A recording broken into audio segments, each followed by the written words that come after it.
So the title of the article we are discussing today is To Understand You and Need to Know Me, Approximating the Study Abroad Experience Utilizing Assessment as Learning in a Glocal Classroom. The authors are Drs. Joyce Osland, Linda Dunn-Jensen, and Pamela M. Welcome, everyone. Thank you. The people who could potentially be interested in this study would be people who are interested in assessment as a method of learning, because as you'll see later on, we really focus quite a bit on this.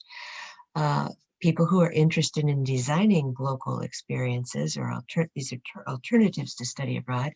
And we think that given what's going on with the pandemic and other barriers to entry for study abroad, that this could be important. And then people who teach global leadership, of course. And finally, people who teach intercultural competence.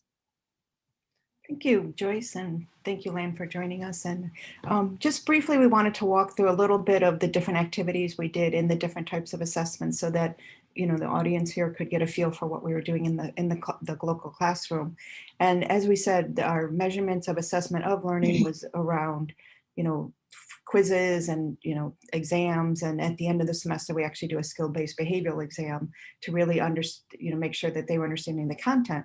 But for as far as the assessments as learning, which is one of the things that we've been most excited about, was really getting students to engage in simulations where they were really learning how to be very explicit when they were trying to figure out how to decode cultural differences. And we did a lot of formal feedback in respect to the assignment, and so that they could get information on what their behaviors were. But just as most importantly is we had a design where there was a lot of informal feedback.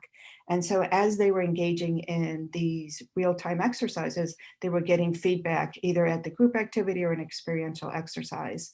And finally, on a formative side, we really tried to create simulations that would test their global leadership knowledge and ultimately getting that ability to give and receive feedback.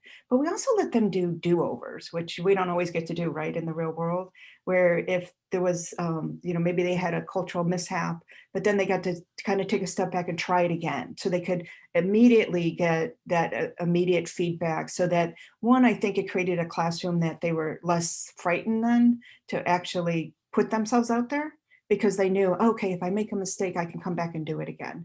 So we really worked very hard on making sure that that assessment was both on the course content, of course, but also trying to really emulate that experience of kind of having those kind of awkward moments cross-culturally, so that they could really kind of develop those skills. And quickly, I'm going to go through a couple of our results, our key results. And, in response to that first question Joyce was talking about, is can students become more interculturally effective in a global classroom setting? As we can see here, our pre-assessment at the beginning of the semester is in blue, and then our post is in gray. And we were looking at different dimensions of intercultural effectiveness. And so we really believe that course design and that setting really moved most of the students to demonstrate increased intercultural effectiveness, even though they may not have had a physical international experience. But that also led us to think also about the second question, which was, do students who do participate, that they have had a study abroad experience, do they kind of experience this differently? And we found two dimensions that we thought were really interesting. Again, in the blue, this slides, we're looking at the students who actually did have a previous study abroad experience, and then the gray were students who hadn't studied. And you can see here on both these dimensions that the students coming in who had study abroad experience were slightly higher in their effectiveness and gained some more and additional competence.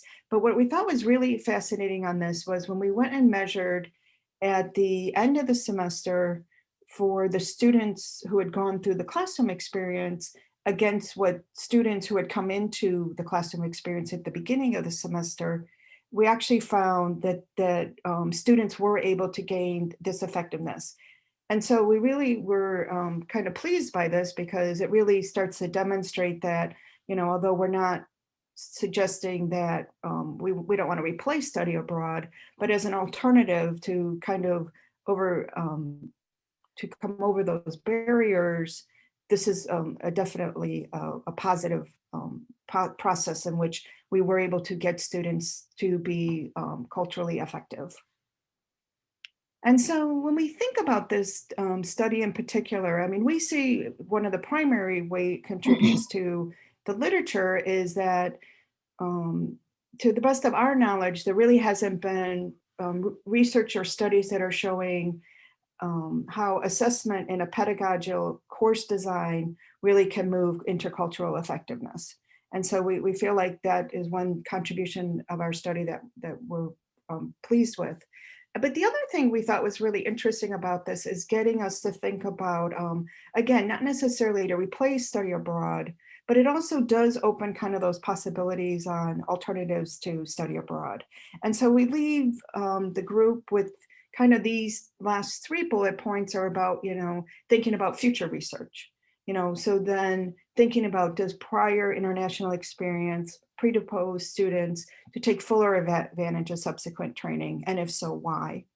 And then thinking about, does the Glocal Classroom experience prepare students to take fuller advantage? So maybe, in this case, we measured some students who had studied abroad and then came to the classroom. Well, it would also be interesting to see if students had this experience before they went and studied abroad, would it actually increase some maybe effectiveness and experience they get overseas?